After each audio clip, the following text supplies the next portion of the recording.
لا حول ولا قوة إلا بالله العلي العظيم. أعوذ بالله من الشيطان الرجيم. بسم الله الرحمن الرحيم.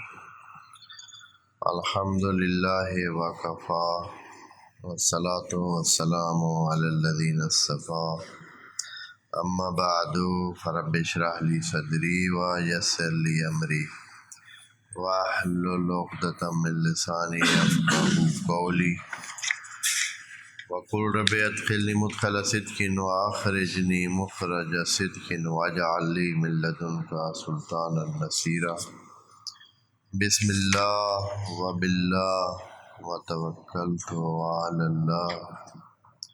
قال الله تبارك وتعالى في سورة البروج آیت نمبر 8. بسم اللہ الرحمن الرحیم. وما نقموا منهم إلا أن يؤمنوا بالله العزيز الحميد وعليكم السلام الذي له ملك السماوات والأرض والله على كل شيء شهيد. إن الذين فتنوا المؤمنين والمؤمنات ثم لم يتوبوا فلهم عذاب جهنم ولهم عذاب الحريق. إن الذين آمنوا وعملوا الصالحات لهم جنات تجري من تحتها الأنهار ذلك الفوز الكبير. إن بطش ربك لشديد إنه هو يبدئ ويعيد وهو الغفور الودود ذو العرش المجيد فعال لما يريد. صدق اللہ العظیم. سورہ بروج جو کہ آسمان میں موجود مختلف ابراج اور برجوں کی قسم سے شروع ہوتا ہے. عرض کیا ہے کہ آسمان میں موجود ہے مختلف قلعے یا ایسی جگہیں جہاں فرشتے بیٹھ کر حراست کرتے ہیں یعنی دھیان کرتے ہیں بطور نگہبان وہاں ڈیوٹی دیتے ہیں. اب ہمیں یہ چیزیں کچھ ہیں جو ہمارے لیے کم علمی کی وجہ سے، چونکہ خدا کریم نے خود ہی فرما دیا ہے وَمَا أُوتِيتُم مِّنَ الْعِلْمِ إِلَّا قَلِيلًا کہ انسانوں آپ کو کوئی زیادہ معلومات ہیں نہیں. تو ہمیں یہ معلوم نہیں ہے کہ کس طرح آسمانوں میں نگہبانوں کی ضرورت ہے. اور خدا کریم نے جو آیات میں کہا ہے کہ آسمانوں میں قلعے بنے ہوئے ہیں اور قلعوں پہ نگہبان بیٹھے ہیں اور ان کا کام یہ ہے کہ شیاطین جو کہ شیطنت کے لیے اوپر جانا چاہتے ہیں اور اوپر جا کر جاسوسی یا معلومات لینا چاہتے ہیں تاکہ اپنے اختیار میں لے لیں آگے کے سلسلے جو ہونے والے ہیں، وہ اوپر کچھ ان کا انتظام ہو رہا ہے یا جس طرح بھی. ہمیں اتنا معلوم ہے کہ کوئی چانس ہے صحیح کہ جنات کچھ معلومات حاصل کر سکیں اگر اوپر وہ جائیں تو اب خدا کریم نے یوں کیا ہے کہ سورہ جن میں بھی ہم یہ چیز پڑھ چکے ہیں کہ اب ان کو روکنے کے لیے انتظام کر دیا گیا ہے اور اب وہ وہاں سے آگے نہیں جا سکتے ہیں اور آسمانوں میں یا اوپر جو ہے دور ہم سے ہونے والی فعالیت اور مدیریت کو نظر میں نہیں رکھ سکتے ہیں اور نہ جان سکتے ہیں. اس لیے کہ اگر کوئی ایسے آگے جاتا ہے شیاطین میں سے تو اس کے پیچھے ایک شہاب ثاقب لگایا جاتا ہے جو کہ آج کل کی ٹیکنالوجی میں میزائل سمجھیں، ایک میزائل اس کے پیچھے فائر کیا جاتا ہے اور اس کو نقصان پہنچا سکتا ہے، اس کو مار بھی سکتا ہے وہ۔ تو ایک ہے آسمانوں کی حقیقتیں بہت ساری ہیں جو ہمیں معلوم نہیں ہیں، ہم صرف اتنا جو قرآن بتا رہا ہے ہم اسی پر ہی اکتفا کرتے ہوئے آگے چل دیتے ہیں کہ فرشتے اوپر قلعوں میں اور ان بروج میں موجود ہوتے ہیں۔ خدا کریم ان بروج کی قسم کھاتا ہے اور اپنی بات یہاں سے شروع کرتا ہے کہ ایک بددعائیہ جملہ جیسے ہم اپنی زبان میں کہتے ہیں، خدا کریم ان کے لیے، اصحاب اخدود کے لیے، وہ جو گڑھے کھود کر مومنین کو اذیت ناک موت سے دوچار کرتے تھے، ان کے لیے قتل اصحاب الاخدود، کہ جو آگ کے کنارے بیٹھ کر مومنین کو تکلیف کی حالت میں دیکھ کر خوش ہوتے تھے اور ان کے کاموں کو دیکھتے تھے۔ اے اللہ، کیا مسئلہ تھا، ایسی کیا بات تھی کہ وہ اصحاب اخدود جو بھی تھے، اب اس میں مفسرین نے مختلف قصے بیان کیے ہیں۔ کل ہم نے اس بارے میں عرض کیا ہے کہ ایک جو زیادہ تر مفسرین کی کلام میں موجود ہے، کتابوں میں موجود ہے، وہ وہی بادشاہ یہودی کا قصہ ہے کہ یمن کا بادشاہ تھا اور اس نے نصارہ کو یعنی مسیحیوں کو اپنے مذہب پہ لانے کے لیے کہا تو انہوں نے نہ مانا، اور پھر وہ ان کو سزا کے طور پر آگ میں جلانے کا اس نے انتظام کیا۔ تو یہ مشہور قصہ یہ ہے۔ چلے جو بھی ہے، ہمیں اس سے کیا ہے کہ کوئی بھی ہو، یہاں ہے کہ ایسے افراد تھے جنہوں نے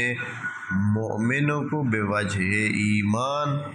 آگ میں جلایا اور بیٹھ کر ان کا تماشا دیکھا۔ تو خدا کریم سے کہ اس بیان سے ہمارے ذہن میں یہ سوال آتا ہے، اللہ انہوں نے کیا کیا تھا، ان مومنین نے کیا کیا تھا کہ ان کو اس قسم کی سخت سزا دی گئی؟ تو یہاں خدا کریم آیت نمبر 8 سے فرماتا ہے وَمَا نَقَمُوا مِنْهُمْ، یہ جو انہوں نے انتقام لیا، یعنی یہ جو کام انہوں نے کیا تھا یہ انتقام کی وجہ سے تھا، یعنی ان کے اندر اتنا غصہ تھا ان کے اس کام سے۔ اور وہ کام کیا کیا تھا انہوں نے جن کو انہوں نے آگ میں جلایا؟ إِلَّا أَن يُؤْمِنُوا بِاللَّهِ الْعَزِيزِ الْحَمِيدِ، کہ وہ کیا تھے؟ صرف ان کا کام یہ تھا کہ وہ مومن ہو چلے تھے اللہ پر، یعنی انہوں نے ایمان اختیار کر لیا تھا، اللہ پر مومن ہو کر اللہ کی بندگی کا انتخاب کیا تھا، اور یہ چیز اس بادشاہ وقت کو گوارا نہ تھی، اس لیے اس نے ان کو آگ میں جلانے کا انتظام کیا۔ إِلَّا يُؤْمِنُوا بِاللَّهِ الْعَزِيزِ الْحَمِيدِ، العزیز الحمید کا جو آخر میں صفت کا یہ بیانیہ دیا ہے، یہ اس لیے دیا ہے کہ ساتھ ہی خدا کریم بتانا چاہتا ہے کہ یہ جو انہوں نے کام کیا ہے، ان کو صرف ایمان لانے کی بنیاد پر جلانے کا انتظام کیا ہے، تو یہ مت سمجھے کہ ان کا واسطہ کسی کمزور وجود سے ہے، بلکہ ان کا واسطہ عزیز حمید سے ہے۔ عزیز حمید پہلے بھی آ چکے ہیں کہ اردو والا عزیز اور ہوتا ہے، عربی میں عزیز مستحکم کو کہتے ہیں، اور پیڑے پکے طاقتور کو کہتے ہیں عزیز، عزت والے، احترام والے، طاقتور اور ہر حوالے سے پورے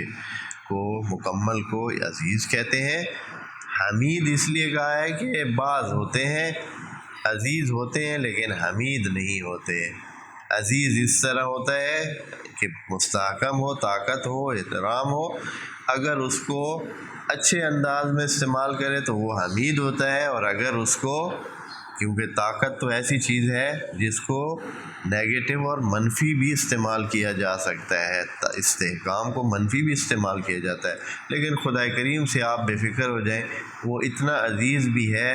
اتنا طاقتور بھی ہے، قوی بھی ہے، سب کچھ ہونے کے باوجود وہ حمید ہے، یعنی محمود ہے، اس کا کام ہمیشہ حمد والے ہوں گے، یعنی ان کی حمد ہی کی جائے گی۔ وہ کسی کے ساتھ نہ تو ایسے بلا وجہ انتقام ہوگا، نہ ہی کسی کے ساتھ بے عدالتی ہوگی، نہ ہی کسی کے ساتھ اجحاف ہوگا، اور اس کی کیے ہوئے سے کچھ زیادہ اس کو سزا دی جانے والی بات بالکل نہیں ہوگی، حمید ہی ہوگی، محمود، یعنی کام جو کرے گا تو وہ محمود ہی ہوگا۔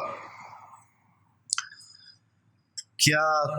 اس کی تفسیر تھوڑی سی خود خدائے کریم بتا دیتا ہے، الذی لہ ملک السماوات والارض، اس کی عزت اور اس کی محمود ہونے کی وجہ یہ ہے کہ وہ کیا ہے، لہ ملک السماوات والارض، وہ سماوات اور عرض کا کیا ہے، مالک ہے۔ سماوات اور عرض کا مالک ہونا یعنی خود سماوات اور اس عرض اور اس میں جو چیزیں موجود ہیں سب کا مالک ہے، تو بس عزت تو اسی کی ہے۔ جب وہ مالک ہی وہ ہے تو پھر عزت اور احترام اور استحکام کس کا ہوگا، اسی کا ہی ہوگا۔ واللہ علی کل شیء شہید، اور خدائے کریم ان تمام وجودات پر خود گواہ ہے۔ یہ چیزیں ساری بھی گواہ ہیں، لیکن یہ اپنے آس پاس پر گواہ ہیں، اور ان پر کون گواہ ہے، گواہوں کے اوپر کون گواہ ہے، خود خدا کی ذات گواہ ہے، خود خدائے کریم موجود ہے۔ جیسے کہ آپ کو یہ کہہ رہا ہے خدائے کریم کہ اللہ آپ کے کام کو دیکھ رہا ہے، اللہ آپ کے کام کو دیکھ رہا ہے۔ واللہ علی کل شیء شہید، بس یہ جو انہوں نے خندقیں کھود کر اس میں آگ بھر کے اس میں مومنین کو جلایا، تو یہ کام خدا کی نظر میں ہے، ایسے نہیں ہے کہ بس ٹھیک ہے ہوا تھا ختم ہو گیا، وہ خدا کی نظر میں، اور اس کا گواہ خدا ہے۔ جس کا گواہ خدا ہو تو پھر اس کے کیا نتائج ہوں گے۔ اچھا ہے اللہ، اب سارا کیس تو بن گیا، کیس بن گیا۔ کیس یہ ہوا کہ ایک واقعہ ہوا جس میں مومنین کو ایمان کی وجہ سے آگ کے بھرے ہوئے گڑھوں میں ڈالا گیا، کیس ہو گیا۔ اب ان کے ساتھ ہوگا کیا، جن پر کیس ہوا ہے، جنہوں نے یہ کیا ہے، جن کو خدا کریم نے کہا ہے قتل اصحاب الاخدود، مارے جائیں اصحاب اخدود۔ تو اب کیس کے بعد خدا کریم یہاں ان کے بارے میں فیصلہ بھی دے دیتا ہے۔ آیت نمبر 10 میں ان کے بارے میں فیصلہ سنیں، اور فیصلہ اس طرح دیتے ہیں کہ صرف ان کے لیے نہیں ہے، تمام وہ جو اس طرح کے کام کرتے ہیں، تمام یعنی رہتی دنیا تک جو اس طرح کا کام کرے کہ مومنین کو ان کے ایمان کی وجہ سے سزا دینے کے عمل پہ آ جائے،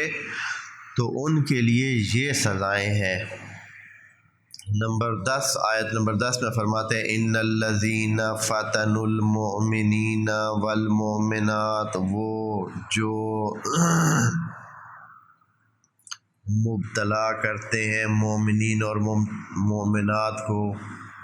اور مومنات کو کیا کرتے ہیں، فتانت میں ڈالتے ہیں، یعنی ان کو آزمائش میں ڈالتے ہیں، امتحان میں ڈالتے ہیں، یعنی سختی میں ڈالتے ہیں، ان کے لیے مصیبت کھڑی کرتے ہیں۔ ثم لم یتوبوا، دیکھیں خدا کی حمید ہونے کی دلیل، ثم لم یتوبوا یعنی اس کے باوجود خدا کریم ان کو کیا دیتا ہے، مہلت دیتا ہے کہ توبہ کر لیں، واپس آ جائیں۔ بس یہاں ایک سوال پیدا ہوتا ہے، بعض اوقات پچھلے اس میں بھی کسی نے سوال کیا تھا، یا بلکہ خود ائمہ سے یہ سوال کیا گیا ہے، بہت مہم سوال ہے۔ ہمارے جذبات علیحدہ اپنی جگہ پر، لیکن سوال اپنی جگہ پہ مہم ہے، اور اس کا جواب بھی کہ امام سجاد علیہ السلام سے کسی نے پوچھا کہ اگر یزید توبہ کر لے تو آیا وہ معاف کیا جا سکتا ہے، اس کا گناہ معاف کیا جا سکتا ہے۔ اس نے جو اتنا بڑا ظلم کیا اور نبی کے نواسے کو کربلا میں قتل کیا، تو آیا اگر وہ توبہ کرے تو اس کی بچت کی گنجائش ہے یا نہیں؟ تو امام نے آگے کیا کہا ہونا چاہیے؟ امام نے ہماری نظر میں تو عام لوگ یا عام جو مومنین ہیں ان سے اگر کوئی پوچھے تو نہیں بھائی یہ تو قابل معافی جرم نہیں ہے، یہ جرم ایسا ہے کہ اس کی معافی نہیں ہوگی، لیکن ایسا نہیں۔ امام نے کہا ہاں اگر یہ توبہ کرے تو اس کا جرم معاف ہو سکتا ہے۔ توبہ کا طریقہ کار جو ہے وہ مشخص ہے، توبہ کا طریقہ کار مشخص ہے۔ وہ امام علی کے اس قول میں دیکھیں نہج البلاغہ میں جو انہوں نے توبہ کا طریقہ کار لکھا ہے، بتایا ہے۔ ہاں وہ ابھی یہاں ہمارا مورد بحث نہیں ہے کہ توبہ، بہرحال بات ہو بھی سکتی ہے کہ امام نے 6 مرحلے بتائے ہیں کہ 6 مرحلے طے کوئی کرے گا تو اس کو توبہ سمجھے کہ اب اس نے توبہ کی ہے۔ کام کو روکے، جو خرابیاں ہوئی ہیں اس کے کام کی وجہ سے، جو خرابیاں ہوئی ہیں اس کے کام کی وجہ سے ان کو پورا کرے، اور پھر کیا کرے؟ پھر اتنا اپنے آپ کو سزا دے کہ جو گناہ کی تہ چڑھی ہوئی ہے اس کے اوپر وہ صاف ہو جائے، اور پھر اتنی نیکیاں کرے تو پھر جا کر اس کی یہ توبہ اور اس قبول ہوگی۔ اور اس طرح 6 مرحلے ادھر ذکر ہوئے ہیں، جن کو تفصیل چاہیے وہ دیکھ لیں کہ کتنا مشکل ہے۔ ایسے نہیں ہے کہ اچھا میں نے کہا اے اللہ میری توبہ بس کام ختم، اس طرح نہیں ہے۔ توبہ اس طرح نہیں ہے، بلکہ اتنا اپنے آپ کو مشکل میں رکھے کہ وہ جو گناہ کی چربی چڑھی ہوئی ہے وہ بھی حتیٰ اس کی ڈھل جائے۔ اور اس طرح بہت سارا ایک پروسیجر ہے، توبہ کرنے کا عمل بھی اتنا آسان نہیں ہے، اور دوبارہ نہ کرنے کا عزم کرے، کبھی بھی ایسا گناہ پھر نہیں کرے گا۔ اور اس طرح تو انسان بالکل ہی خالص ہو جاتا ہے، اگر یہ مراحل طے کرے تو بہت ہی خالص انسان ہو جاتا ہے۔ تو امام سے پوچھا کہ ہو سکتا ہے؟ امام نے کہا ہاں ہو سکتا ہے، اور اس کا طریقہ کار مثلا یہ بھی بتایا کہ یہ کام کرے، اپنے غلط کاموں سے رکے، ٹھیک کام کرنے کی کوشش کرے، فلاں کرے فلاں کرے، تو اور کچھ رکعت نماز بھی شاید فرمائی کہ وہ بھی اضافی طور پر نماز توبہ بھی پڑھے تو وہ ہوگا۔ تو کسی نے امام سے یہ پوچھا کہ اے امام آپ کیوں بتا رہے ہیں ایسے؟ اس کو بتائے نہیں، یہ چیز آپ اس کے سامنے یا اس کے لیے ذکر کر رہے ہیں، یا اسی طرح آپ یہ عمل بتا رہے ہیں وہ توبہ کر لے گا اور بچ جائے گا، اور اس طرح۔ تو خود امام نے فرمایا کہ ایسا نہیں ہے، خدا کریم اس قسم کی توفیق اس قسم کے بندے کو کبھی بھی نہیں دیتا ہے، وہ توبہ کر ہی نہیں سکتا، وہ اس طرح نہیں کر سکتا، حالانکہ چھوٹا سا کام ہے وہ نہیں کرے گا، کر ہی نہیں سکتا، اس لیے کہ طبع اللہ علی قلوبہم، ان کے دلوں پہ کیا لگ جاتی ہے؟ گناہ کی مہر لگ جاتی ہے، بند ہو جاتے ہیں، اس طرف آتا ہی نہیں ہے۔ دیکھیں نا، اگر کوئی انسان ساری زندگی، یہ جو ابھی مثال کے طور پر بہت سارے انسان ہیں جو گناہ یا غلط زندگی میں گزار دیتے ہیں، بندگی خدا سے ہٹ کے رہتے ہیں، آخر میں توبہ کر لینا، آخر میں توبہ کر لے، خدا کریم کے دروازے تو کھلے ہیں، کر لے توبہ آخری سال ہی صحیح، لیکن ایسا ہوگا کرتے ہیں لوگ؟ کبھی بھی نہیں ہوتا، اس لیے کہ جو چیز آپ کی پہلے سے بن کے آ رہی ہے، آپ کی روش ایسی ہے، آپ کو توبہ کرنے کا ذہن ہی نہیں مانے گا، اصل آئیں گے نہیں، دروازے جیسے بند ہوتے ہیں، کبھی بھی ایسے نہ کسی نے کیا ہے۔ کتنے لوگ ہیں وہ اسی حالت میں، جیسی حالت میں، جس انداز میں وہ آ رہے ہوتے ہیں، اسی شاذ و نادر آپ کو کوئی ملے گا کہ کوئی بندہ اپنے کاموں سے توبہ کرے اور اس راستے پہ آ جائے، بندگی خدا اپنا لے۔ اکثر اسی طرح ہی مر جاتا، بلکہ بعض اوقات حتیٰ کلمہ لا الہ الا اللہ تک بھی نصیب نہیں ہوتا ہے، اور بندہ اسی طرح جیسے دنیا میں شیطان کو اپنا خدا بنائے رکھتا ہے، اسی طرح مانتا جو اس کی ہے، شیطان کی جب مانتا ہے تو اس کا کون خدا ہے؟ وہی اس کا خدا ہوتا ہے، تو وہ آخر میں بھی اپنا کلمہ ہی پڑھا کر اس کو اس دنیا سے فارغ کرتا ہے اور کہتا ہے کہ اب میری ڈیوٹی ختم، میرا کام پورا ہو گیا، جو میں نے خدا کے ساتھ طے کیا تھا، وعدہ کیا تھا، میں نے اپنا کام کر دیا۔ خدا اور شیطان کا جو مکالمہ ہے وہ پڑھنے کے قابل ہے، قرآن میں ہے نا، قرآن میں شیطان اور خدا کے درمیان جو گفتگو ہوئی ہے وہ ایک جگہ نہیں کئی جگہ آئی ہوئی ہے، اور وہ پڑھنے کے قابل ہے کہ کس طرح اس میں سے خدا کریم نے کہا کہ جو میرے مخلص ہوں گے نا ان پہ تیری نہیں چلے گی، اس نے کہا کہ میں سب کو جو ہے نا نتھ پا کے رکھوں گا، عجب یہی الفاظ ہیں، نتھ ڈالوں گا، اور نتھ ڈالی ہوئی ہے، نتھ ڈال کے سوار ہے، سب پہ سوار ہے، اپنی مرضی کرا رہا ہے سب سے، اور یہی بات اس نے خدا کریم کے سامنے کہی تھی، تو خدا کریم نے یہ نہیں کہا کہ تم یہ نہیں کر سکو گے، خدا نے کہا کہ جو میرے مخلص بندے ہوں گے ان پہ تیرا بس نہیں چلے گا، تو صرف جو نکمے بندے ہیں، ویلے ہیں، ان پہ تو چڑھا رہے، ان پہ سوار ہوا رہے، اور ان کو نتھ ڈال کے جیسے مرضی ہے چلاتا رہے۔ خدا کریم جو سزا طے کرتا ہے ان کے لیے جو مومنین کو تنگ کرتے ہیں اور مومنین کو فتنے میں ڈالتے ہیں، آزمائش میں ڈالتے ہیں، کیا ہے؟ عذاب جہنم۔ ان الذین فتنوا المؤمنین والمؤمنات، جو مومنین اور مومنات کو آزمائش میں ڈالتے ہیں،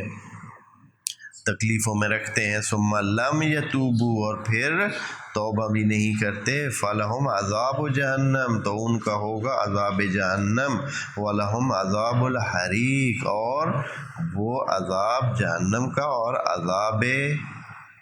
جلنے کا عذاب، یعنی یہ کوئی خاص قسم کا علیحدہ جلنا ہوا ہوگا کہ ان کو جلایا جائے گا۔ جہنم خود ہی مجموعہ ہے عذابوں کا، اس میں ہر قسم کے عذاب ہیں جہنم کے، جہنم میں صرف ایک عذاب تو نہیں ہے، جو چیز بھی انسان کو تکلیف دیتی ہے وہ جہنم کے اس پیکج میں موجود ہوگی۔ تو حریق کا اضافہ کیا ہے کیونکہ خصوصی طور پر جیسے انہوں نے جلایا ہے تو ان کو بھی خصوصی طور پر جلانے کا ان کا انتظام کیا جائے گا۔ اللہ اکبر۔ ان الذین آمنوا، اور وہ جو ایمان ہے اللہ چلے، یہ تو ان کی سزا ہوئی، وہ جو جل گئے جن کو انہوں نے جلایا تھا دنیا میں اور وہ ایمان لائے تھے، تو ان کا کیا ہوگا؟ ان کے لیے فرماتے ہیں ان الذین آمنوا وعملوا الصالحات، وہ جو ایمان لے آئے ہیں اور عمل صالح انہوں نے کیے ہیں، لہم جنات تجری من تحتها الانہار، ان کے لیے ہوں گی جنات اور جن میں نیچے نہریں ہوں گی اور نہروں کا بہاؤ موجود ہوگا۔ اور یہ اس لیے کہا ہے کہ یہ چیزیں نا ہمارے اس معاشرے کے تصورات میں بہت بڑی نعمت اور ہوتی تھی، خشک و خالی جزیرۃ العرب اور اس پورے علاقے میں ایسے ہی ایک چٹیل میادین ہیں اور کوئی صحرا ہی صحرا ہے، ریت ہے، پہاڑ ہے، پتھر ہے، درخت بھی نہیں ہے، پرندہ بھی نہیں ہے، کچھ بھی، ایسے بہت ہی کم کوئی آبادی ہے، تو وہاں یہ تصور کہ جنات تجری من تحتها الانہار، کہ اس کے درمیان سے یا اس کے آس پاس سے نہریں بہہ رہی ہوں گی، یہ بہت ہی خوشاور تصور ہے، حتیٰ اس کا تصور بھی انسان کو خوش کر دیتا ہے۔ جب آپ سالہ سال اس صحرا میں رہتے ہوں تو آپ کو کوئی صرف تصویر بھی دکھا دینا نہروں کی اور پانی کی اور اس کی، تو وہ تصویر بھی بندے کو اچھی لگتی ہے۔ اسی لیے بعض لوگوں نے جن کے تصورات میں ایسی چیزیں ہوتی ہیں وہ اسی قسم کی تصاویر اپنے کمرے میں، اپنے کمپیوٹر پہ، اپنے موبائل کی سکرینوں پہ اسی قسم کی تصویریں رکھتے ہیں، اس لیے کہ یہ انسان کو حتیٰ وہ تصویر بھی اچھی لگتی ہے۔ تو جو اصل ہو پھر وہ کیا ہوگی۔ ذالک الفوز الکبیر، اور یہ کہ کوئی انسان جنات خلد میں پہنچ جائے جس کے نیچے سے نہریں چلتی ہوں، تو اس سے بڑی کامیابی اور کیا ہے۔ بڑی کامیابی یہی ہے کہ انسان اپنی خود زندگی، اور وہ بھی پکی زندگی جہاں رہنا ہے۔ یہاں عارضی زندگی میں بعض انسانوں نے جنتیں اپنے تصور کے مطابق بنا رکھی ہوتی ہیں، لیکن وہ کتنی عارضی ہوتی ہیں۔ ابھی ان کو جنت اپنی مکمل کرتے کرتے ابھی پوری نہیں ہوتی ہے، مکمل بھی نہیں ہوتی ہے کہ ان کی زندگی کیا ہو جاتی ہے، ختم ہو جاتی ہے۔ اپنی جنت ان کی ابھی مکمل نہیں ہوتی ہے۔ ابھی انہوں نے سوچ رکھا ہوتا ہے کہ میں اگلے دنوں میں، اگلے مہینوں میں اپنی یہ تبدیلیاں کروں گا، یہ بہتریاں اپنے باغوں میں، اپنی جنت میں، یہاں جو دنیاوی جنت جنہوں نے بنائی ہوئی ہے لے آؤں گا تاکہ یہ مکمل ہو جائے۔ ابھی انہوں نے اپنی جنت مکمل کی ہی نہیں ہوتی ہے کہ دنیا سے فارغ ہونے کا ٹائم آ جاتا ہے۔ یہ عجیب انسان کا قصہ ہے۔ تو اس لیے خدا کریم کہتا ہے کہ اے انسان، تجھے جو اتنا شوق ہے اور تم اتنے اچھی اور پرسکون زندگی کے خواہاں ہو، تو پھر کیا کرو، ادھر کو مت بناؤ اور اپنے اندر کو بناؤ، اپنے کردار کو بناؤ، بندگی خدا میں زندگی گزارو تاکہ آگے جا کر آپ کو یہ نصیب ہو۔ اس کے بعد خدا کریم تھوڑا سا اس اپنے یعنی جو برتاؤ خدا کریم نے کیا ہے ان جہنمیوں کے ساتھ، ان کے ساتھ جنہوں نے مومنوں کو تنگ کیا، اور ان کے ساتھ جو مومن تھے اور جنت میں ان کو جگہ دی، تو خدا کریم فرماتا ہے کہ یہ سارا خدا کے ہاتھ میں ہے۔ ان بطش ربک لشدید، اللہ کا جو پکڑ ہے، یا اللہ کی جو بطش کہتے ہیں ضرب دست کو، یعنی ہاتھ کا کیا، جس طرح کہتے ہیں نا کہ فلاں کا ہاتھ بڑا بھاری ہے، فلاں کا ہاتھ بڑا ہولا ہے، بڑا نرم ہے، بڑا اس طرح ہے۔ یعنی ہر کام جس کو بھی خدا ہاتھ ڈالے تو اس کو وہ بڑے ڈاڑھے انداز میں انجام دیتا ہے۔ جس کام کو بھی چاہے تو وہ صحیح سے، اور بڑے پیڑے اور پکے اور مستحکم۔ ان بطش ربک لشدید، اللہ کی جو پکڑ ہے وہ بڑی شدید ہے۔ بطش کا معنی صرف منفی نہیں لیا جا سکتا کہ بھائی صرف جہنمیوں کے لیے ہو، بلکہ جو بھی کام خدا کریم کرتا ہے وہ خدا کے ضرب دست ہے، یعنی ہاتھ کی پکڑ یا ہاتھ کا کرنا، اور وہ بہت شدید ہے، یعنی بہت ہی مستحکم ہے۔ شدید کا مطلب مستحکم ہوتا ہے، تو وہ بہت مستحکم اور پکا پیڈا ہوتا ہے جو بھی کام۔ انہو کیا ہوگا، کیسے، کچھ تھوڑی سی تفصیل بھی کر دیں اللہ۔ انہو ہوا یبدئ، پہلی بات تو یہ ہے کہ شروع کرنے والا ہی وہی ہے۔ جو کچھ ہوا ہے دنیا میں، جہان میں، کائنات میں، اس کا آغاز کرنے والا کون ہے؟ وہی ہے، وہی آباد ابتدا کرتا ہے۔ وَيُعِيدُ، وہی پلٹاتا ہے، وہی ابتدا بھی کرتا ہے، وہی پلٹاتا ہے، یعنی وہ اپنی طرف پلٹائے یا دوبارہ مرنے کے بعد دوبارہ زندہ کرے۔ یعید سے جو بھی مراد لیں، چاہے مراد یہ لیں کہ وہ پہلے جلاتا ہے پھر مارتا ہے، یہ بھی ہو سکتا ہے یبدئ و یعید۔ یہ بھی ہو سکتا ہے کہ یبدئ وہ شروع کرتا ہے، پھر دوبارہ جب مرنے کے بعد دوبارہ بھی پلٹانا ہوتا ہے تو وہی پلٹاتا ہے۔ غفور الودود، اور وہ کیا ہے؟ غفور بھی ہے۔ جو کمزوریاں اگر ہوں، خرابیاں ہوں، نقص ہوں، تو ان کو بھی کیا کرتا ہے؟ پورا کرتا ہے۔ انسانوں میں نقص یقیناً ہے، انسانی زندگی میں ہر قسم کے نقص ہیں، کرداری نقص بھی ہیں اور جسمانی اور فزیائی نقص بھی ہیں، جسدی نقص بھی ہیں، کائناتی نقص بھی ہیں، تو وہ کیا ہیں؟ سب کو پورا کرنے کی صلاحیت اسی کے پاس ہے، اور وہ ہے بھی ودود، ود رکھنے والا ہے۔ ودود کہتے ہیں ود رکھنے والا، ود یعنی بہت ہی محبت کرنے والا ہے، بہت ہی پیار کرنے والا ہے۔ مودت کا لفظ اسی ود والے لفظ سے ہے، یہ ودود کا لفظ صیغہ مبالغہ ہوگا، اسی سے فعول کا وزن ہے، اسی سے ود سے، ود کا مطلب ہوتا ہے محبت، پیار اور انس رکھنا۔ تو خدا کریم غفور بھی ہے اور ودود بھی ہے کہ وہ انسانوں کے ساتھ یقیناً اب جو انسان اتنے چل رہے ہیں اور اپنے گناہوں کے باوجود زندہ ہیں اور موجود ہیں اور پھر بھی سب کچھ وہ جو ہے نا اپنی مرضی سے کر رہے ہیں، تو یہ خدا کے ود کی ہی علامت ہے۔ نہیں تو اب تک جتنے کہ اگر انسانوں کے بس میں ہوتا، مثلا آپ یوں ہی سوچیں کہ اگر کسی انسان کے بس میں اتنا ہو کہ وہ حاکم ہو اور حکومت بھی اس کی اس طرح ہو جیسے کہ خدا کی قدرت ہے، ہاں، تو پھر دیکھتے کہ کتنے بندے خرابیاں کرتے، کیا ہوتا کل تک جو ہے نا آدھے بندے کل تک ختم ہوتے، ہاں، پرسوں تک اور مزید آدھے ختم ہو جاتے، اور کچھ ہی دنوں کے بعد جناب بادشاہ اکیلے کھڑے ہوتے، اس لیے کہ جس نے بھی سرپیچی کرنی ہے، نافرمانی تھوڑی سی بھی کرنی ہے، ہاں، اس نے فوراً اس کو جو ہے اپنے اس میں گیڑے میں لے لینا ہے اور اس کو دبا دینا ہے، اور اس کو